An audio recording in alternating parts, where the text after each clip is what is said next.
नमस्कार, स्वागत है आपका इंसान झारखंड न्यूज के इस बुलेटिन में। मैं हूं हिम्मत और खबरों की शुरुआत करते हैं जमशेदपुर से। सरना धर्म कोड को मान्यता दिए जाने की मांग को लेकर आदिवासी सिंगल अभियान के सांकेतिक भारत बंद का आंशिक असर ग्रामीण क्षेत्रों में दिखाई दिया। देना होगा, देना होगा, देना होगा, देना होगा। सरना धर्म कोड देना होगा, देना होगा, देना होगा। आदिवासी राष्ट्र बनाना होगा, आदिवासी सिंगल अभियान जिंदाबाद। अभियान के सदस्यों ने शनिवार को जमशेदपुर के करंडी में टाटा उड़ीसा मुख्य मार्ग को जाम कर दिया। इस दौरान जमकर नारेबाजी की। बंदी के कारण सड़क के दोनों छोर पर जाम लग गया। काफी देर तक लोग जाम में फंसे रहे। हालांकि परसुडी थाना प्रभारी राम कुमार वर्मा पुलिस बल के साथ मौके पर मौजूद थे। जाम का नेतृत्व कर रहे आदिवासी सिंगल अभियान के केंद्रीय संयोजक वीमो मुर्मू ने बताया कि सरना देश के 15 करोड़ आदिवासी की पहचान है। आदिवासियों के धर्म को मान्यता नहीं देना उनके साथ अन्याय है। सरना धर्म कोड आदिवासी समाज की पहचान है। उन्होंने कहा कि आदिवासी राष्ट्र बनाया जाए। आदिवासी सिंगल अभियान जिंदाबाद, जिंदाबाद, जिंदाबाद। खूब संस्था सलखन मुर्मू जिंदाबाद, जिंदाबाद, जिंदाबाद। सरना धर्म कोड आदिवासी सिंगल अभियान जिंदाबाद, जिंदाबाद, जिंदाबाद। खूब संस्था सलखन मुर्मू आदिवासी सिंगल अभियान की तरफ से और सिंगल के राष्ट्रीय अध्यक्ष उप संसद सलखन मुर्मू के आह्वान पर आज पूरा भारत बंद है। इसलिए कि सरना हमारा मांग है कि आदिवासी जो प्राकृतिक पूजक धर्म मानने वाले हैं, अभी तक सरकार ने सरना धर्म कोड को नहीं दिया गया है, जिससे हम ना आदिवासी हिंदू हैं, ना मुस्लिम हैं, ना सिख हैं, ना ईसाई हैं। हम प्राकृतिक पूजक मानने वाले हैं। इसीलिए हमारी मांग है कि आदिवासियों को अविलंब सरना धर्म कोड देना चाहिए और आदिवासियों के लिए नया आदिवासी राष्ट्र भी बनाना चाहिए। क्योंकि यहाँ देखिए 2011 के जनगणना में आदिवासियों ने सरना धर्म कोड जो 50 लाख लिखाया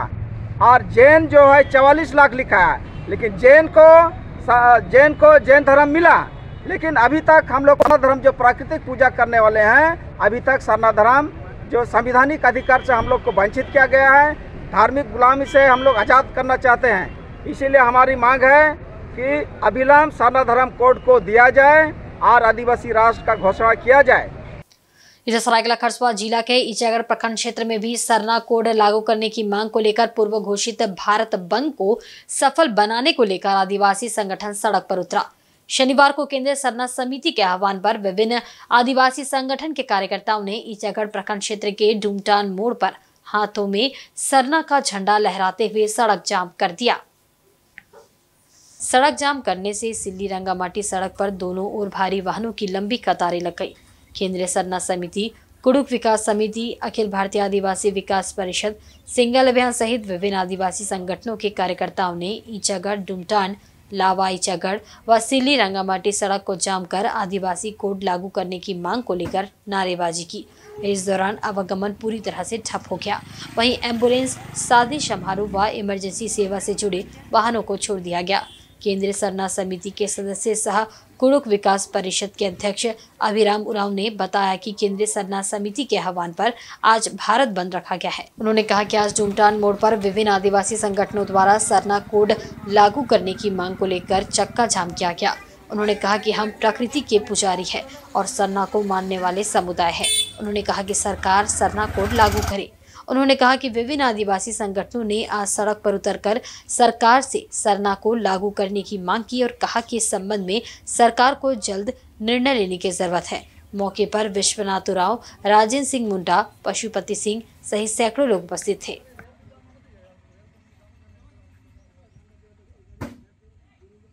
आज 30 दिसंबर 2023 आदिवासी सिंगल अभियान सलखन मुर्मू के नेतृत्व में विभिन्न आदिवासी संगठन भारत बंद का आह्वान किया है, अपनी पहचान सरना कोड की मांग को लेकर के। उसमें चांडिल अनुमंडल के कुड़ुक विकास परिषद जो है वो भी विभिन्न कार्यक्रम में जगह जगह पर रोड में उतर चुके हैं और शांतिपूर्ण तरीके से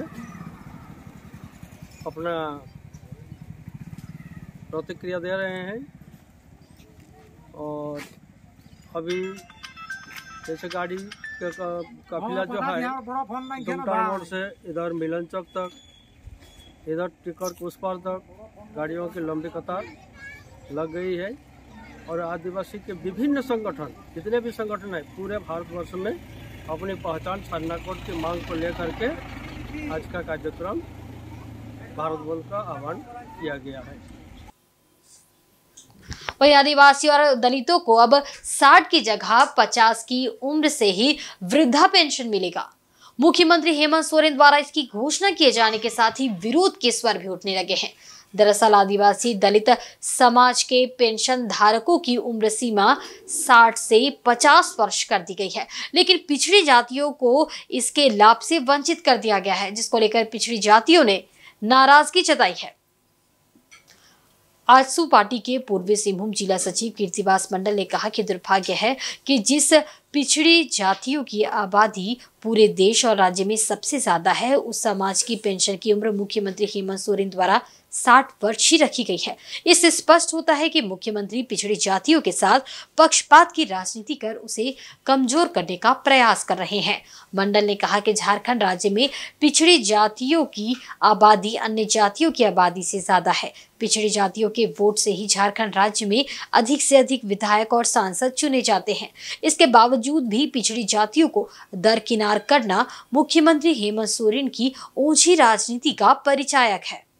कल सरकार जो है अपना चौथा वर्षगांठ रांची में मनाई और उस वर्षगांठ के उपलक्ष्य पर माननीय झारखंड के मुख्यमंत्री हेमंत सोरेन जी ने घोषणा किया कि झारखंड राज्य के दलित वर्ग और आदिवासी वर्ग को जो है 50 वर्ष उम्र होने पर वृद्धा पेंशन दिया जाएगा। मैं इसका स्वागत करता हूं, लेकिन साथ ही साथ जो यहाँ जो पिछड़े वर्ग हैं, पिछड़ों की आबादी बहुत ज़्यादा होने के बावजूद उनको जो है हेमंत सोरेन सरकार ने दरकिनार करते हुए सिर्फ आदिवासी और दलित का ही 50 वर्ष उम्र होने पर पेंशन दिए जाने की घोषणा करना, इसके हम लोग घोर निंदा करती है आजसू पार्टी।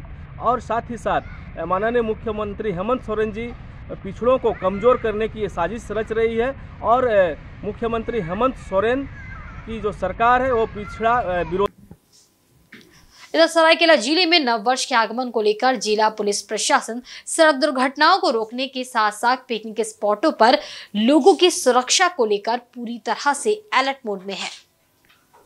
जिले के प्रमुख picnic spot Chandil dam, Adityapur, Sitarampur dam, Rajnagar के कसीदा डैम, सरायकेला जिला मुख्यालय में मिर्गी चिंगड़ा स्थल के अलावा अन्य पिकनिक स्पॉट पर सुरक्षा के व्यापक इंतजाम किए गए हैं। पुलिस अधीक्षक डॉक्टर विमल कुमार ने इस संबंध में सभी थाना प्रभारी को अलर्ट करते हुए कहा है कि पिकनिक स्पॉट में लोगों को सुरक्षा उपलब्ध कराया जाना सुनिश्चित किया जाए। महिला पुलिस की भी व्यवस्था पिकनिक स्थलों पर की जाए ताकि महिलाओं को किसी तरह की परेशानी न हो। पुलिस अधीक्षक डॉक्टर विमल कुमार ने कहा कि नववर्ष के दौरान सड़कों पर रश ड्राइविंग, बाइक पर स्टंट करने वाले तथा शराब के नशे में बाइक चलाने वालों पर भी कार्रवाई तेज कर दी गई है। उन्होंने कहा कि सभी थाना क्षेत्र में रात के समय वाहन जांच अभियान चलाया जा रहा है। शराब के नशे में वाहन चलाने वालों पर सख्ती से कार्रवाई करने के निर्देश दिए गए हैं। उन्होंने कहा कि नशे की हालत में वाहन चलाते पकड़े जाने पर उनका लाइसेंस भी जब्त किया जा रहा है। इसके अलावा जुर्माना वसूली की कार्रवाई प्रारंभ की गई है। सुरक्षा के दृष्टिकोण से ये किया है कि रैश ड्राइविंग नहीं हो, ताकि दुर्घटनाओं को कम से कम किया जा सके। उसके लिए हम लोग ड्रंक एंड ड्राइव वाला जो हमारा चेकिंग किया जाता है, उसको भी हम लोग सख्ती से उसका अनुपालन कराएंगे कि कोई भी व्यक्ति शराब के नशे में गाड़ी ना चलाए। अगर वैसी स्थिति में चलाते हैं तो उनको जो अधिकतम जुर्माना है उसको जुर्माना वसूला जाएगा उनसे। साथ ही साथ उनके लाइसेंस को भी सस्पेंड किया जाएगा और जो भी कानूनी कार्रवाई उस संबंध में है उन सभी का कड़ाई से भी अनुपालन किया जाएगा। साथ ही साथ जो भी पिकनिक के वैसे स्थल हैं जहाँ पे कि विशेषकर चांडिल डैम और अन्य जो भी पिकनिक के स्पॉट्स हैं, बहुत सारे स्पॉट्स हैं, तो उन जगहों पर पुलिस की मोबिलिटी रहेगी। महिला कर्मी, पुलिसकर्मी भी उसमें काफ़ी संख्या में रहेंगे। वहीं नए साल के आगमन को लेकर शहर के मंदिरों में कई सुविधाओं के साथ तैयारी की जा रही है ताकि मंदिर में आने वाले श्रद्धालुओं को पूजा करने में कोई परेशानी न हो। ऐसे में नव वर्ष की शुरुआत कई लोग मंदिर में पूजा आराधना के साथ करना चाहते हैं।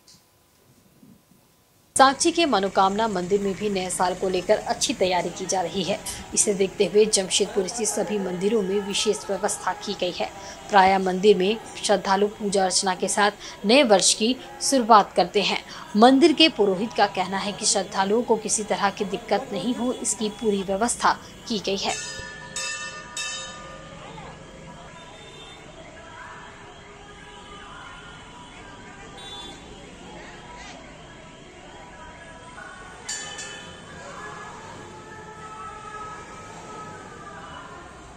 दो 2023 है, अब समाप्ति पर है। 31 दिसंबर कल इसका अंतिम दिन है और 1 जनवरी 2024 परसों से प्रवेश होगा। और इसके लिए 1 जनवरी के लिए खास करके भक्तों के चलते हमारे मंदिर कमेटी प्रबंधन की ओर से सारा चीज़ का व्यवस्था उपलब्ध कराया जाता है, जिसमें भक्तों को किसी तरह की कोई दिक्कत महसूस नहीं हो और सब कुछ का समझौता बरतते हुए अपना पूजा पाठ करवाया जाएगा। सारे भक्त का इच्छा भी यहाँ से पूरा होता और होता रहेगा। आदित्यपुर में पानी को लेकर हाहाकार मचा है। पेयजल एवं स्वच्छता विभाग द्वारा समय से पानी की सप्लाई नहीं की जा रही है। इतना ही नहीं, हर घर नल योजना इस इलाके में पूरी तरह से फेल है। बस्ती के लोगों को 5 किलोमीटर दूर से पानी लाना पड़ रहा है। पानी के लिए लोग रात के 2 बजे घर से निकल जाते हैं और उसके बाद लाइन लगाकर पानी लेते हैं। उसके बाद लोग अपने अपने कामों पर निकलते हैं। कई बार तो ऐसा हुआ कि पानी के कारण लोगों को अपने काम पर भूखे प्यासे जाना पड़ा है। इस तरह पानी की किल्लत को लेकर लोगों में आक्रोश है। अब सवाल ये उठता है कि सरकार की योजना धरातल पर क्यों नहीं उतर रही है। सिर्फ दिखावे के लिए खुदाई होती है, वाटर टावर बनता है और जगह जगह नल लगाकर छोड़ दिया जाता है। हालात ऐसे हैं कि कड़ाके की ठंड में लोग बूंद बूंद पानी के लिए परेशान हैं। सुबह में आता है 5 बजे से 10 बजे तक आता है, उसके बाद तो बंद हो जाता है और 8 बजे खुलता है रात। मैं नहीं पता कितना बजे बंद। तो बस्ती के आदमी सब लेता है, वहाँ डिब्बोरी नहीं उसको वहाँ पर। इधर शुक्रवार को डोंगवापोसी रेलवे अनुसूचित जनजाति संथाल समुदाय ने आगामी नववर्ष के उपलक्ष्य पर वनभोसा सामूहिक मिलन समारोह का आयोजन किया, जिसमें झारखंड के विभिन्न हिस्सों से आए संथाल समुदाय के लोगों ने हिस्सा लिया। इस कार्यक्रम में स्त्री, पुरुष और बच्चे सभी ने भाग लिया और वनभोसा सामूहिक मिलन समारोह का आनंद उठाया। कार्यक्रम में सामूहिक खान पान के साथ साथ नाच गाना और विभिन्न तरह के खेलों का भी आयोजन किया गया। इस मौके पर आपसी रिश्तों को मजबूत बनाने और वर्षों से चली आ रही अपनी सभ्यता संस्कृति को अक्षुण्ण रखने पर बल दिया गया। साथ ही समुदाय के बुद्धिजीवियों ने समाज को आगे बढ़ाने के लिए गुणवत्तापूर्ण शिक्षा की आवश्यकता और अंधविश्वास के खात्मे पर बल दिया, जिससे समाज का सामूहिक उत्थान संभव हो सके। कार्यक्रम को सफल बनाने में राम मुर्मू, दुखीराम हांसदा समेत अन्य लोगों का सराहनीय योगदान रहा।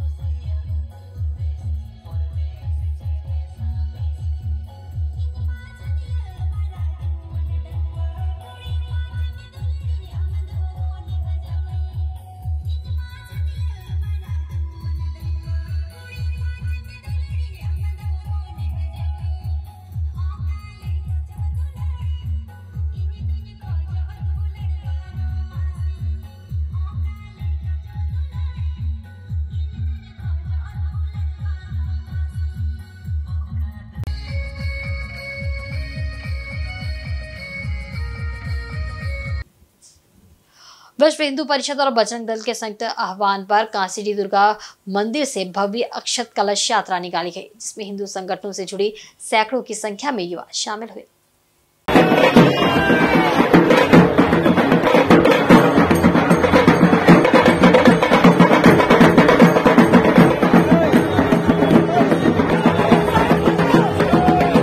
ये यात्रा 22 जनवरी को अयोध्या में निर्माणाधीन राम मंदिर के उद्घाटन के उपलक्ष्य में निकाली गई है। यात्रा का शुभारंभ कांसीडी दुर्गा मंदिर से आरंभ हुआ, जो साक्षी के विभिन्न क्षेत्रों के मंदिरों से होकर गुजरते हुए कांसीडी दुर्गा मंदिर पहुंची। इस दौरान मंदिर कमेटी द्वारा स्वागत एवं कलश का पूजन किया गया। इस यात्रा के दौरान युवा हाथों में केसरिया झंडा लिए राम के गीतों और ढोल नगाड़ों पर नाचते झूमते जा रहे थे। वहीं जमकर आतिशबाजी भी की गई। देर शाम ये यात्रा पुनः दुर्गा मंदिर में कलश पूजन के साथ संपन्न हुई। इस मौके पर भाजपा नेता अभय सिंह ने कहा कि 500 वर्षों पूर्व ध्वस्त हुआ राम मंदिर 22 जनवरी को भव्य रूप में विश्व के सामने होगा। इसको लेकर हिंदू समाज में काफी उत्साह एवं उल्लास है। अभय सिंह ने लोगों से अपील की है कि 22 जनवरी को हर घर में एक दीप जरूर जलाएं, जो पूरे देश में एक उत्साह के माहौल के रूप में देखा जा सके। आज वर्षों के बाद हम सबों की पीढ़ियां आज राम जन्मभूमि के भव्य मंदिर बनता हुआ देख रहा है और आगामी 22 जनवरी को हिंदू धर्म के लिए पूरे विश्व में एक ऐतिहासिक दिन होगा कि जब 500 वर्ष पहले टूटने वाले मंदिर को पुनः निर्माण कर एक भव्य मंदिर का निर्माण किया जा रहा है। उसी के नियमित पूरे हिंदुओं के अंदर में उल्लास है, हर्षोल्लास है। आज काशीडी में से निकलकर यह अक्षत कलश यात्रा जो प्रत्येक साक्षी के मंदिरों पर जाकर वहां पर पूजन करके सारे राम भक्त लौटे हैं, जो अपनी आंखों से आपने देखा। आगामी 22 जनवरी को हमने हिंदू समाज, हिंदू धर्म के लोगों को कहा है कि आप हमारे तयशुदा कार्यक्रम यानी विश्व हिंदू परिषद के द्वारा आयोजित कि भव्य राम मंदिर बन रहा है, इसके खुशी में प्रत्येक घरों में दीप जलाएं, प्रत्येक घरों में मिठाई बांटे, एक दूसरे से गले मिले और शांति सद्भाव के प्रतीक के साथ हम अपने विजय उत्सव यानी दीपावली मनाएं। यही मैं लोगों से अपील करता हूं, लोगों से आग्रह करता हूं, लोगों से प्रार्थना करता हूं और इसी के निमित्त आज अक्षत कलश यात्रा भी आपको देखने को मिला।